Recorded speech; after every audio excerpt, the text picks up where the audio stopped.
Hello, my name is Sean Smith, and I want to welcome you to another Tips, Tools, Strategies, basically a brief from the Center for Innovation, Design, and Digital Learning, which is a collaborative with the University of Kansas, the University of Central Florida, and CAST. And today I want to do a brief overview with 5 basic tips in the area of engaging our learners.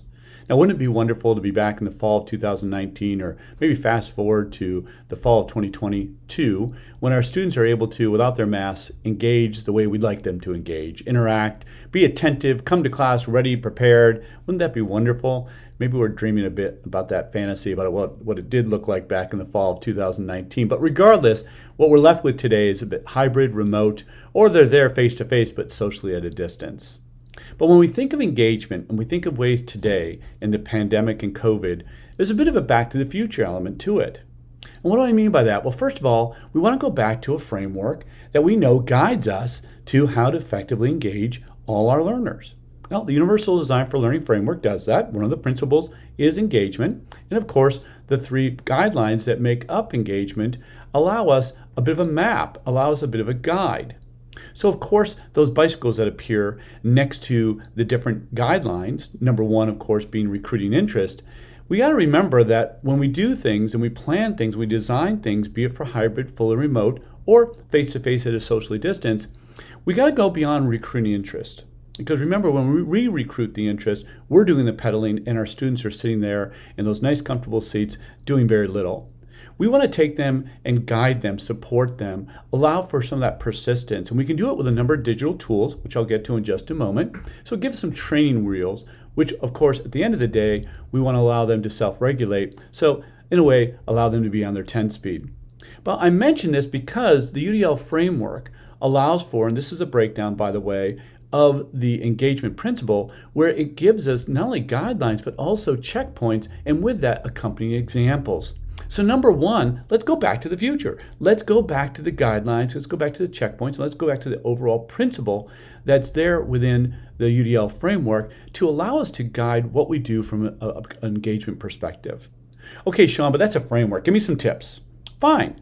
Here's our 10 tips or rules for engagement that came out of CAST. And we have a blog that associated with this. We'll give you the links that walks you through not only the 10 tips for engagement, bringing to life UDL, but also ideas and solutions to go along with it. So you can read on your own, but I want to emphasize here it's everything from specific goals to authentic and relevant examples. Now there's the top 5, and here's the top 10. And one here I want to emphasize, and again, you can read this at your leisure, but this idea of collaboration, because I want to build upon that for number 3. So number 3 for me, for student engagement, is that idea of collaboration. So let's get into the weeds. So number 1, of course, was think about the framework.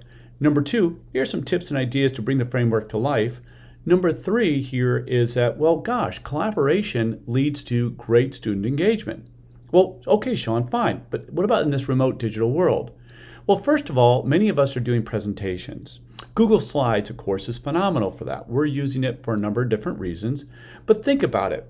Google Slides can be used in so many different ways. Yes, we can present, but also our students can present, our students can organize, our students can share information. Now, if you haven't used Google Slides with all the tools, it offers some phenomenal tools to support learners in a variety of different ways. Great tools to facilitate in terms of development of future educators and related service providers, but also a great way for our students to utilize with their own students, particularly those with disabilities. So think of Google Slides. Google Slides has a great tool to allow us to add in supports. We can create templates. We can create guided comments. We can intersperse images. We can intersperse video. All that to guide teams of individuals that are engaged in completing a project. We can give them a slide deck, a template to guide them on what they want to do remotely or socially distanced face-to-face. And then independently from us, after we give them that guide, that template, they can then work collaboratively. They could work real time, where they're synchronously online together, maybe via Zoom, and they're interacting within this. And as we know, in Google Slides or in Google Docs, they can make changes and it will be real time.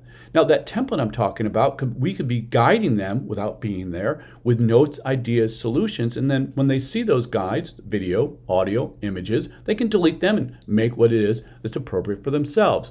So this is an interactive, synchronous or asynchronous experience that they can use to collaborate.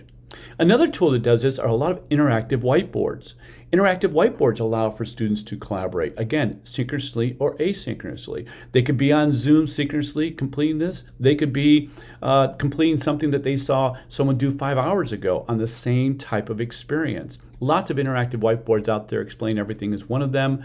Of course, Google Jamboard's another, but it allows for that images, text, video, a host of other things for them to interact, but also to do it as a group. And of course, we can pop in as instructors to see what they're doing as well to promote that collaboration, interact with that collaboration.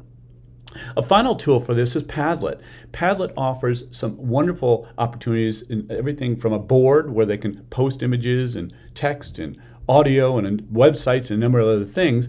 Again, do it synchronously, do it asynchronously, and again, something that we can come in as instructors to see, guide, offer comments, the list of things goes on. The big thing, these are tools for both asynchronous, synchronous, remote, face-to-face, hybrid, collaboration for students. We can guide, we can support, but in the end, they are interacting, they are engaged collaboratively as a group. All right, number 4, create a schedule. Yeah, there's my elementary school schedule. But the big thing here is we're creating schedules. We're utilizing schedules within our LMSs, which I'll get to in just a moment. But we're laying out the structure. We're communicating. We're step by step. There's nothing lost here. That will engage our learners. That will reinforce to our learners not only what is due, the pathway, what's expected, when is it expected. That communication will allow for any type of frustration, anxiety, stress to hopefully be reduced, if not negated altogether. And of course, there's a number of LMSs that we use. Some of us maybe use Google Classroom, others of us use Canvas, others if I could say that, Blackboard and things of that nature. But we got to remember the LMSs allow us a lot of different features, allow us to embed things. And by the way, this is a video that talks us through how to use Google Classroom with their calendars and things of that nature, which is a link off our blog. You can take a look at that at your leisure. But the big thing here is you can personalize resources in terms of the calendar, the schedule. You can organize it for groups, small groups. Students can utilize it for their own purposes, et cetera, et cetera. Of course, we can also do a number of different task lists when it comes to schedules. And here's another video that is on our blog as well that walks you through elements of how to use Google as a calendar function. But again, Blackboard, Canvas, and others utilize these things as well. Become experts in these and then utilize these with our students to keep them on task, to allow them to understand exactly where they are, what they're supposed to be doing, and also what they've completed. Great way to reinforce and engage our learners. So in addition to that, overall, when it comes to schedules, checklists, task lists that are in our LMSs, is it provides that map. It provides an understanding of where they are, where they need to be, where they are going, and where they've been. All these things allow for an individual to reduce the stress, anxiety, etc., but also to engage them, to focus them, to reinforce them. Finally, number 5 is to provide that reinforcement. We know that's a great way to be able to engage learners. And beyond just simply structuring things from a schedule, calendar, timeline, task list, there's also ways to provide that immediate reinforcement. And yes, we're working in a number of different formats. We're working in remote, hybrid, synchronous, asynchronous. So how do we do it? Well, in our K-12 experience, our pre-K-12 experience, we tend to do this via data walks, right? We tend to make sure the students see the data, they understand the data. Maybe we even do data walls, and we can do those. We can continue to mimic those if we want to. But more importantly is creating formative assessments. And there's a number of tools within our LMSs, be it Blackboard, Canvas, Google Classroom, where not only can we create these opportunities for formative assessment, but we can make it where automatic feedback is there. Everything from scoring to things we could preload, be it a video that we preload that we link back to that reinforces things, be it text that simply appears, be it a check, great, you're moving along, be it the fact that the automatic scoring is offering that, yeah, you're moving along the right track. All these are in combination allow for what is basically that formative feedback. So excellent tool, lots of different tools, many that are orientated for K-12, but also we can use at the university level, but also, of course, many sitting in our LMS. Well, I hope this was helpful. This was a brief about ideas to engage our learners at the university level both in related service and our teacher educators, our early childhood educators. Come on back. And again, I've mentioned the fact that there's a blog associated with it. Please visit that blog. One, you won't get me rambling over words. And two, you'll get links and resources and ideas, as well as links to like YouTube and things of that nature that I talk about in this presentation, but then that will be there for your use and application. Have a great rest of the day, and come on back. CIDDL offers a number of these resources over time, particularly to network, to connect, and to support that overall digital use in our preparation of future educators. Have a good day.